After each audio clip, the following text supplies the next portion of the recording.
vắng, còn quỳ gối bên Ngài. Lòng tan vỡ chẳng còn sức để bước, những một tiếng gọi nhẹ vang dữ gió. Con nhận ra Chúa vẫn ở đây. Khi dòng tố cuốn đời con đi mãi, khi hy vọng như tàn úa trong tim,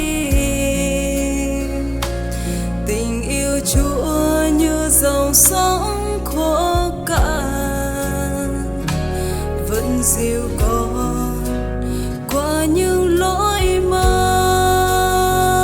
Dù chẳng thấy vẫn tin nơi Ngài, dù mịt tối tay Cha vẫn nắm tay con.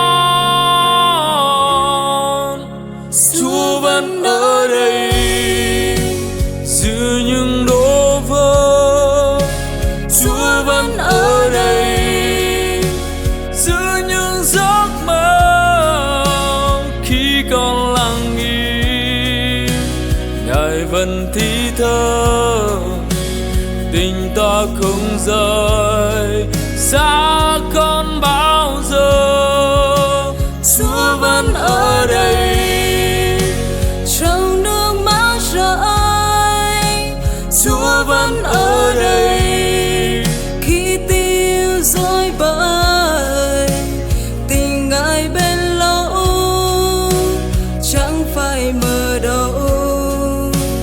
Chúa vẫn ở đây luôn bên con.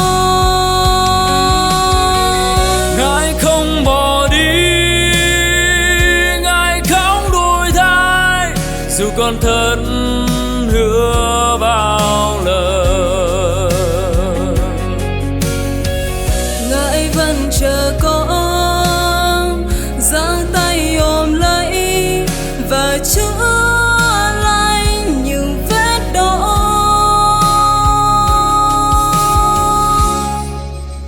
Chúa vẫn ở đây giữ lòng hoang vắng. Chúa vẫn ở đây giữ từng nhịp thở. Từng phút giây qua